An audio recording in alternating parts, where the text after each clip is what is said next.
안녕하세요. 김상순TV입니다. 5호 태풍 독수리 후유증 총 5번째 중에서 마지막 편인 종합편입니다. 중국이 무려 140년 만에 집중호우, 홍수 대란을 일으키고 사라진 5호 태풍 독수리의 후유증은 통계를 조작하는 중공의 발표에서도 나타나고 있습니다. 지난 7월 28일 복건성에 상륙했고 절강성, 강소성, 하남성, 상해시, 산동성, 하북성, 북경, 천진을 거쳐서 흑룡광성과 길림성에서 소멸한 올해 5호 태풍 독수리의 영향으로 중공 당국은 총 76명이 사망하고 35명이 실종되었다고 공식적으로 발표를 했습니다만, 그런데 이 말을 믿는 중국인들은 거의 없죠. 워낙 통계 조작을 잘 하는 공산당이라 공산당 당원들조차도 이 말을 잘 믿지 않는다는 것이 정설이죠. 어쨌든 당국은 북경 129만 명, 하북성 338만 명, 길림성 13만 명, 흑룡광성 37만 명 등 모두 517만 명의 이재민이 발생한 것으로 발표를 했고요. 북경에 이어서 하북성도 140년 만에 폭을 하며 이 모든 피해를 자연재해로 돌렸습니다만, 중국인들은 특히 하북성 사람들은 하북성 바오딩시, 주어저우시, 바저우시 주민들이 북경과 시진핑 신도시 슝안 신구를 보호하기 위해서 중공 당국이 터뜨린 저수지 제관과 댐 수문 방류의 책임을 돌리려는 북경과 하북성 관료들의 잔머리라고 비판하고 있습니다. 왜냐하면 북경과 신도시 슝안 신구에 인접하고 있는 도시들이 바로 바오딩시, 조저우시, 바저우시인데요. 이 세 도시가 결정적인 피해를 이번에 당했습니다. 북경과 시진핑이 주도한 신도시 슝안 신구를 공공연하게 보호해야 한다고 공개적으로 밝힌 하북성 1인자 당석의 발언이 소개되면서 하북성 피해 주민들은 지금도 일부는 시위를 하고 있습니다.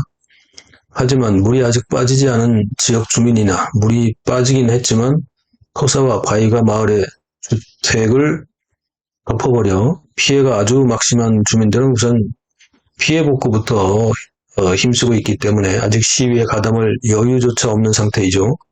그러나 당국은 이미 보도해드렸던 것처럼 특히 가장 피해가 심한 조저우시에 계속해서 군 병력과 장갑차를 동원해서 주민들을 통제하고 있습니다. 이번 5호 태풍 독수리의 피해를 가장 많이 본 지역이 된 하북성 조저우시는 면적의 60% 이상이 최소 1에서 1.5m의 깊이의 물에 잠겼고, 댐과 저수지에 물이 방류되면서 최대는 5 내지 6m에 달할 정도로 북경과 신도시인 슝안신구 방어에 철저하게 희생된 지역이 되고 말았습니다. 주어저우시가 그렇습니다. 중국의 동부 지역이 남쪽 복건성에서부터 북쪽에 이르기까지 일주일간 내린 폭우로 엄청난 피해를 사실 보았는데, 2차 피해는 바로 북경이나 슝안 신도시 보호와 같은 대도시 보호를 위한 중소도시와 농촌지역의 희생으로 더 큰 피해가 발생했습니다. 뻔뻔하게도 하북성은 특히 북경과 시진핑의 슝안 신구 신도시 보호를 위해 실제로 하북성 당석의 말대로 13개의 보수지구 중에서 7곳에 물을 방류해서 북경과 슝안 신구로 가는 물길을 돌렸던 것입니다. 이는 사실 중공이 통치하는 중국의 연례 행사와도 같은 일종의 불문율과 같은 홍수 대책이기도 합니다. 흑룡강성에서도 이런 일이 발생됐고요. 이번 5호 태풍 독수리는 중국의 곡창지대를 작정이라도 한 듯이 쓸고 지나갔습니다. 태풍이 중국 남쪽에 상륙하면 내륙에서 거의 소멸되는 게 대부분인데요. 이번 독수리 태풍은 중국의 동부 지역 내륙을 남쪽에서 북쪽으로 관통하면서 전혀 그 세력이 줄지 않고 그대로 북진해서 남부, 중남부, 중부, 중북부, 북부 지역의 곡창지대에 역대급의 물폭탄을 쏟아부었고, 중국 곡창지대는 그대로 깊은 물에 장기간 침수되면서 곡물들이 썩어서 못쓰게 되었던 것입니다. 지난 7월 20일경 시진핑은 공산당 중앙재경위원회 회의에서 식량안보는 국가의 대업이고 경작지는 식량 생산의 생명이라며 식량 안보를 강조했었습니다. 시진핑은 작년 10월 20차 당대회에서도 중국인의 밥그릇은 우리 스스로의 손에 단단히 쥐고 있어야 한다 이렇게 강조했는데요. 그 이후에 계속해서 식량 안보를 언급하고 있습니다. 그렇다면 뭔가 좀 냄새가 나죠? 자, 시진핑은 하북성, 내몽고, 흑령광성, 길림성 등의 곡창지대를 이후 계속해서 방문하면서 식량 확보에 신경을 쓰고 있었지만 그러나 이번 5호 태풍 독수리로 인해 올해는 생각과는 달리 엄청난 식량난에 흉년을 맞이할 것으로 예상됩니다. 이미 여러 차례 올해 방송했던 것처럼 시진핑은 녹지나 유휴지를 농경지로 만들라고 지시했고 이로 인해서 삼림과 임야의 나무를 벌목하고 논밭을 만들고 산에는 천수답을 만들었다가 산홍수로 대부분 쓸려가거나 물이 부족해서 농작물들이 가뭄과 폭염에 타들어가고 말았습니다. 결국 헛수고한 거죠. 중국은 개혁 개방 이후에 1990년대부터 그 후반부터 황사 피해를 줄이고 농작지를 임야나 삼림으로 바꾸는 대대적인 녹화 사업을 벌였었는데요. 이것도 또 우리한테 배워간 것이기도 합니다. 이 목적은 농지를 줄여서 농민공들이 도시로 더 많이 나가도록 하고 도시화를 통해서 계속해서 경제를 발전시키기 위함이었습니다. 실제로 농지가 줄어들면서 많은 농민공들이 도시로 나가 공장과 건설 산업 현장에서 일하면서 값싼 노동력으로 중국의 경제 발전에 큰 역할을 농민공들이 했습니다.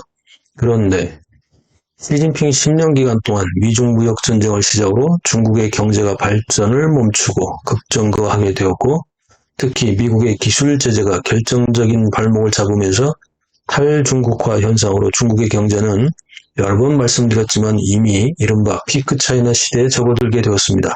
이른바 저희가 시진핑 리스크로 명명한 시진핑 1인 체제의 문제점들이 그대로 계속해서 드러나고 있는 거죠. 시진핑은 지난 몇 년 전부터 특히 미국과의 패권 전쟁을 시작으로 경제안보, 자원안보, 식량안보, 에너지안보 이런 것들에 집중적으로 대안을 마련하라고 지시해 왔는데요.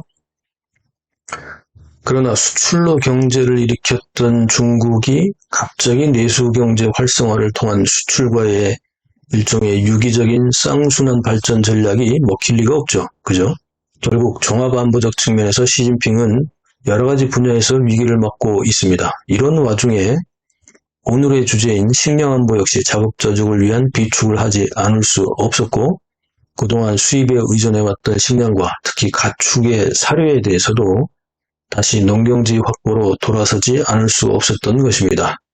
지난해 말부터 시작된 임야와 삼림의 벌목, 마을의 공터와 심지어 공원이나 녹지도 농경지로 바꾸라는 작업이 시작된 것도 이런 배경이 있었던 거죠. 게다가 세계 4대 곡물 생산국인 우크라이나와 러시아의 전쟁이 장기전으로 변하면서 세계 곡물 시장은 요동을 쳤고 4대 곡물 생산국 중에 하나이기도 한 중국은 자체 수요마저도 이 부족을 메꾸기 위해서 결국은 임야와 삼림을 훼손하여 농경지 확보라는 극단적인 자구책을 다시 꺼내들지 않을 수 없었던 것입니다. 5호 태풍 독수리의 영향으로 직격탄을 맞기 이전에도 사실 중국의 가장 큰 곡창지대인 장강유역의 최대 곡창 지역들이 작년에 이어 올해에도 가뭄과 폭염으로 물이 부족하여 곡식들이 타들어가는 막대한 피해를 입고 있었고요. 독수리가 덮치면서 독수리의 역대급 폭우로 그 피해는 더욱 가중되었던 것입니다. 자, 중국에서는 어떤 대형 사고가 발생을 해도요, 아시다시피 중공의 간부들이나 중국 정부 관료들이 책임을 지지 않고 유야무야 그냥 조사한다는 핑계로 시간을 때우며 넘어가기가 일쑤죠. 그리고 그냥 흐지부지 되죠. 그런데 중국에서 공산당 간부나 정부 관료들이 문책을 당하고 책임을 지고 자리에서 쫓겨나서 처벌이 되는 경우는 오로지 체제 수호의 문제가 되는 반대파들의 숙청 사례에 불과합니다. 이들은 그러나 부정부패나 성 스캔들과 같은 다른 명목으로 추청될 뿐이죠. 시진핑은 2021년 식량 낭비 방지법을 제정했고요. 그러면서 지나친 음식 낭비를 금하도록 지시했지만 개혁 개방 이후 흥청망청 낭비벽에 빠진 중국인들의 풍토로 매일 엄청나게 쏟아지는 음식물 쓰레기는 계속해서 큰 문제가 되고 있고 전혀 지금도 해결되지 않고 있습니다. 급기야 중공은 지난 6월 26일 식량안보 보장법 초안을 만지작거리기 시작했고요. 그만큼 식량 안보가 위급하다는 것을 간파한 것이기도 합니다. 이번 5호 태풍 독수리의 집중호우는 사실상 중국에게 식량 위기라는 큰 숙제를 남겼습니다. 또 다른 숙제는 지금은 아직 물이 빠지지 않은 상태이거나 물이 빠졌지만 토사와 바위 덩어리에 마을이 쑥대밭이 되어서 우선 피해 복구에 집중하는 피해 지역 주민들이 홍수 당시 대도시 구호를 위해 몰래 댐과 저수지의 물을 방류한 책임을 언제 어느 때 집단으로 항의하고 시위를 벌일지 모르는 상태에서 사회 불안이 가중되고 있습니다. 이게 두 번째 숙제죠.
한국의 경우에도 참고로 쌀 생산에 집중된 경작지를 이제는 밀, 콩, 옥수수 등등과 같은 다른 주요 곡물로 대체하는 이른바 식량안보 대응 정책이 시급히 진행돼야 한다고 최근 농업 전문가들이 말하고 있습니다. 우리는 쌀 생산은 자급자족을 넘어서고 있지만 그렇기 때문에 오히려 식량 전체도 자급자족을 하는 것으로 국민들이 오해하고 있기도 하고 실제로 쌀을 제외한 다른 품목들은 모두 수입에 의존하고 있기 때문인데요. 세계는 이른바 기술전쟁, 자원전쟁, 에너지전쟁에 이어서 지금은 식량전쟁 시대에 진입하고 있습니다. 우리도 빨리 대책을 세워야 하겠습니다. 자, 오늘 영상 어떻게 보셨나요? 독수리 후유증 시리즈 5번째도 오늘로 마감을 하고 독수리 시리즈 10편도 모두 마감이 됐습니다. 예. 독수리 시리즈가 남긴 숙제, 앞으로 주목해 보시죠.